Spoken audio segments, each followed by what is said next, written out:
Classement des armées africaines, budget, soldats et puissance. Salut tout le monde.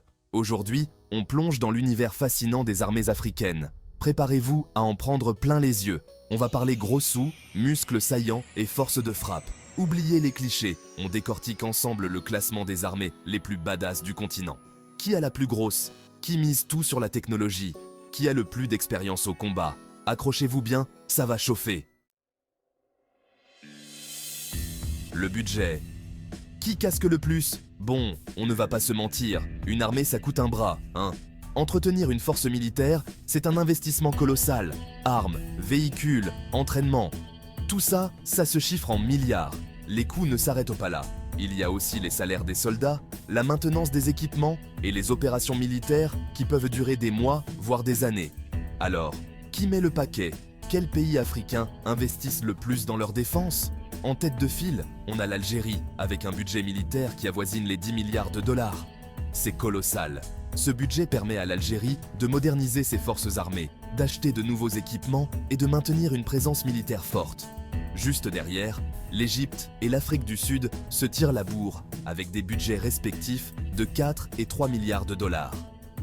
L'Égypte, avec son histoire militaire riche, continue d'investir massivement dans ses forces armées.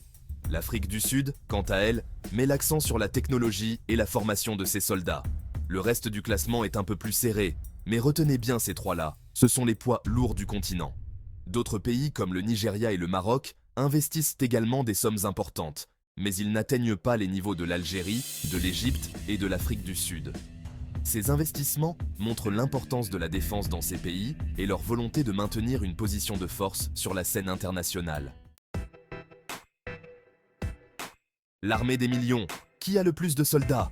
Aujourd'hui, nous allons plonger dans les chiffres pour découvrir quel pays africain possède les plus grandes forces armées en termes de personnel. Après le budget, parlons effectifs. Les effectifs militaires sont un indicateur crucial de la puissance d'une armée. Ils déterminent non seulement la capacité de défense d'un pays, mais aussi son influence régionale. Avoir des millions en banque, c'est bien joli, mais encore faut-il avoir les soldats pour utiliser tout cet équipement dernier cri. Les effectifs permettent de maximiser l'utilisation des ressources et de maintenir une présence militaire constante. Là encore, c'est l'Algérie qui domine le classement avec plus de 500 000 hommes et femmes en uniforme, prêts au combat. L'Algérie investit massivement dans ses forces armées, assurant une formation rigoureuse et un équipement moderne pour ses soldats. L'Égypte suit de près avec un effectif avoisinant les 450 000 soldats. L'armée égyptienne est connue pour sa discipline et son histoire riche, jouant un rôle clé dans la stabilité de la région. Le Maroc et le Soudan complètent le podium avec des armées dépassant les 200 000 soldats. Ces pays ont su développer des forces armées robustes, capables de répondre à diverses menaces. C'est clair, en termes de nombre, ces pays ne rigolent pas. La taille de leurs armées reflète leur engagement à maintenir la sécurité et la souveraineté nationale. En conclusion, les effectifs militaires sont un pilier essentiel de la puissance d'un pays, et ces nations africaines l'ont bien compris. Du matelas au chasseur, l'équipement. Avoir du muscle et du fric, c'est bien, mais encore faut-il avoir les jouets qui vont avec. Et là, les amis, on entre dans une autre dimension. Certains pays africains ont des arsenaux qui feraient pâlir d'envie certaines grandes puissances. L'Égypte, par exemple, s'est offert une flotte de Rafale, des avions de chasse français ultra-modernes. L'Algérie, elle, a mis la main sur des S-400, des systèmes de défense anti-aérienne russes réputés imprenables. Et n'oublions pas le Maroc, qui a récemment acquis des drones turcs Bayraktar TB2, redoutables au combat.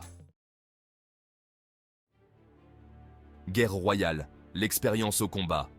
Avoir des armes, c'est bien, savoir s'en servir, c'est mieux. Et là, certains pays ont un avantage certain, l'expérience. L'Algérie, par exemple, a connu une guerre d'indépendance sanglante et son armée a été forgée dans le feu de l'action. L'Égypte a, elle aussi, participé à de nombreux conflits, notamment contre Israël. Ces expériences ont permis à ces pays de développer des tactiques et des stratégies redoutables. Force de frappe. Qui fait le plus mal? Bon, on a vu le budget, les effectifs, l'équipement, l'expérience. Mais au final, qui peut vraiment faire mal? Qui a la plus grosse force de frappe? Là encore, l'Algérie et l'Égypte se disputent la première place. Avec des missiles balistiques, des avions de chasse dernier cri et des forces spéciales ultra entraînées, ces deux pays ont les moyens de projeter leur puissance loin de leurs frontières. Mais attention, d'autres pays comme l'Afrique du Sud, le Nigeria ou l'Éthiopie ne sont pas en reste et pourraient bien créer la surprise. Star Wars africain, la technologie en marche. On entre dans le 21e siècle et la guerre moderne, c'est aussi une guerre de technologie. Drones, cyberattaques, satellites. Certains pays africains l'ont bien compris et investissent massivement dans ces domaines. Le Maroc, par exemple, s'est doté d'une industrie de drones militaires très performante. Le Rwanda, lui, mise à fond sur la cybersécurité. Et l'Afrique du Sud développe des technologies de pointe dans le domaine spatial. La guerre du futur, elle se joue aussi en Afrique. Seul on va plus vite, ensemble on va plus loin. C'est aussi vrai en matière de défense. De nombreux pays africains ont noué des alliances militaires, histoire de se serrer les coudes en cas de pépin. On a par exemple la CEDEAO en Afrique de l'Ouest, qui intervient régulièrement dans les conflits régionaux. Il y a aussi l'Union africaine, qui ambitionne de créer une force d'intervention rapide pour le continent. Bref, l'union fait la force, même en Afrique. Le choc des titans.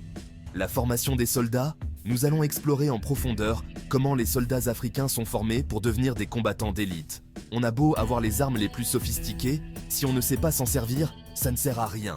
La technologie seule ne suffit pas à gagner des batailles. C'est pourquoi la formation est cruciale. Les soldats doivent apprendre à maîtriser leur équipement, à travailler en équipe et à réagir sous pression. C'est là que la formation entre en jeu. Elle permet aux soldats de développer les compétences nécessaires pour être efficaces sur le terrain. Et dans ce domaine, certains pays africains sont de véritables références. Ils ont mis en place des programmes de formation rigoureux et complets.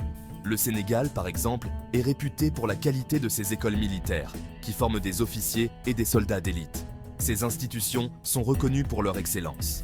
Les diplômés de ces académies sont souvent parmi les meilleurs, prêts à relever tous les défis.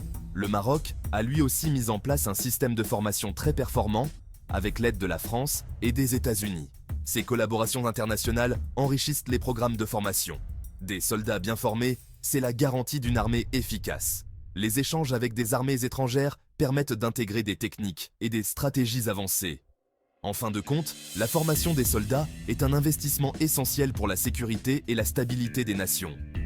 Une armée bien formée est une armée prête à protéger et à servir avec compétence et dévouement. La logistique, l'art de la guerre invisible.